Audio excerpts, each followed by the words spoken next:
Bienvenue! Dans cette vidéo, nous allons voir comment créer des séquences automatiques avec la fonctionnalité événements dans XVR. Dans une de nos précédentes vidéos, nous avons vu les déclencheurs.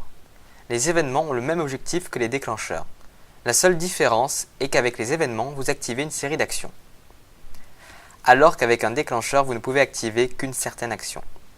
Pour démontrer cela, j'ai un petit scénario avec deux paramédicaux et une victime. Vous pouvez réaliser cela vous-même ou le télécharger sur notre site web. Maintenant, ce que je vais faire, c'est que je vais demander à ce personnage de marcher vers ma victime, la faire examiner la victime, lui faire un massage cardiaque et ensuite lui faire arrêter le massage cardiaque.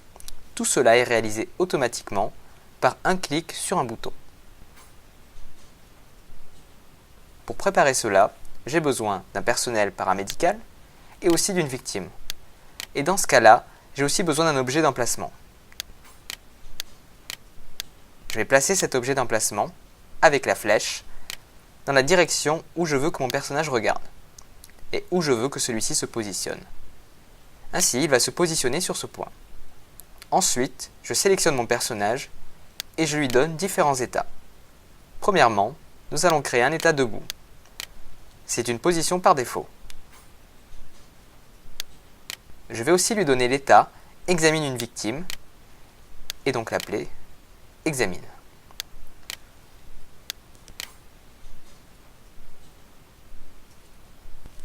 Le troisième état que je vais lui donner sera « Fais un massage cardiaque » que je vais appeler CPR.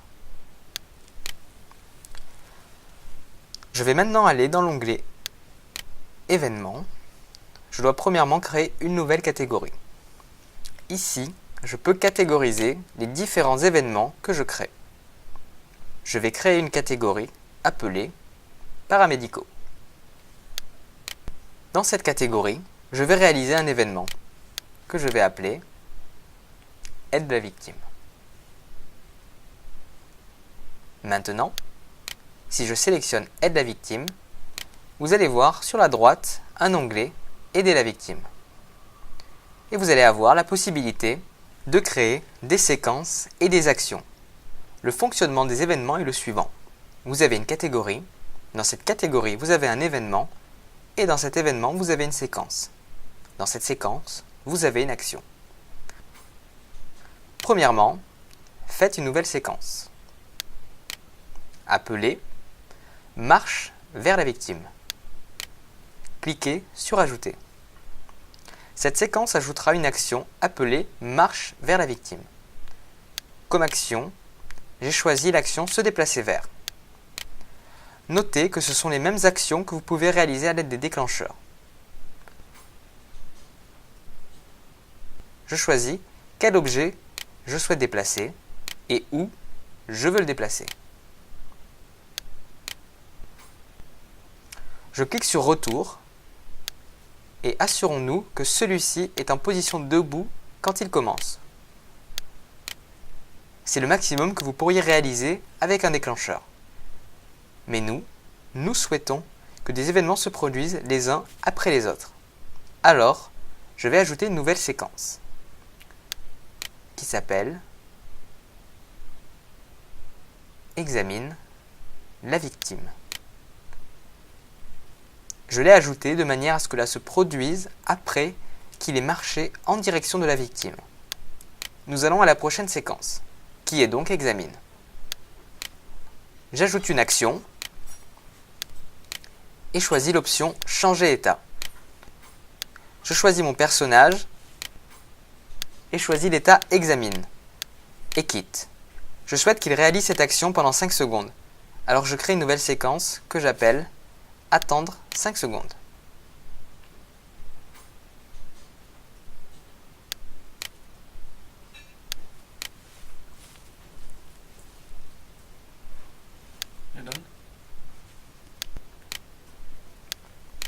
Je l'ajoute et j'ajoute une action que j'appelle 5 secondes. Une fois ajoutée, je choisis l'action Attendre pendant 5 secondes. Rappelez-vous que l'action attendre doit avoir sa propre séquence. Alors, si je souhaite placer l'action attendre ici, cela ne fonctionnera pas.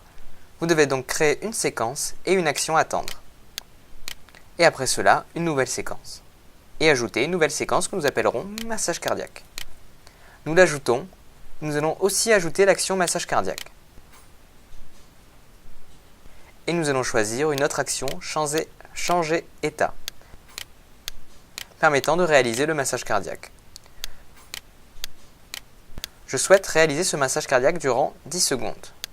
Je l'ajoute et j'ajoute une nouvelle action attendre pendant 10 secondes.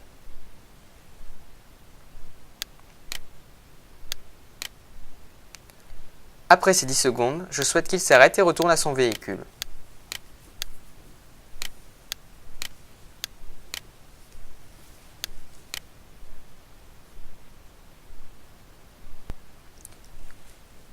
Après ces 10 secondes, je souhaite qu'il s'arrête et retourne à son véhicule.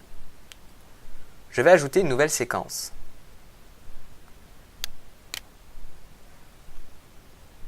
Que je vais appeler « Arrêter ». Ici, je vais ajouter mon action « Arrêter », massage cardiaque.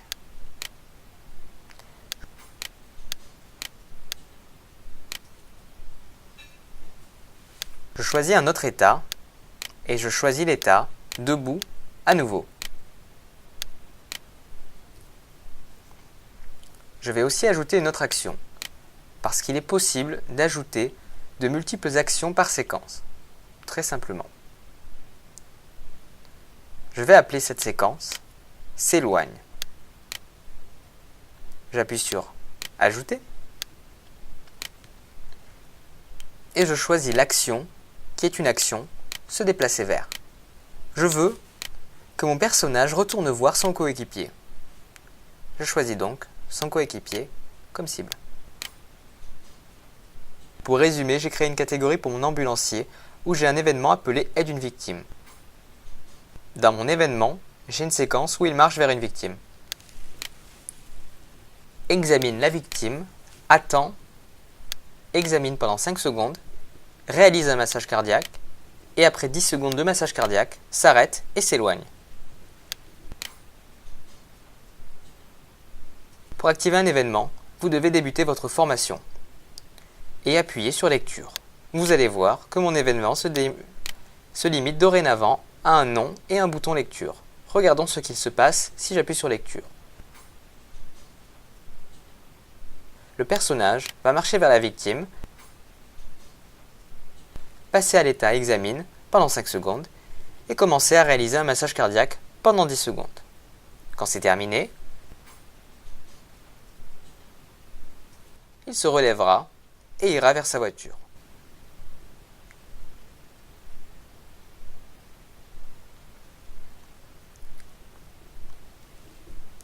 Notez que j'ai réalisé toutes ces actions sans aucun clic, autre que le bouton lecture.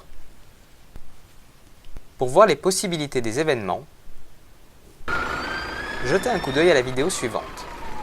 Vous pourrez voir un large incident avec beaucoup de pompiers et de nombreuses actions qui se produisent en même temps.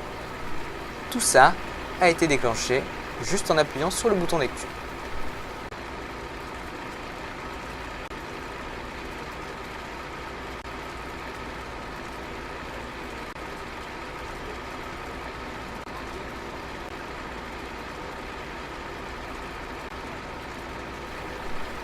Le générateur d'événements est un outil très puissant une fois qu'il est bien maîtrisé. Bonne utilisation.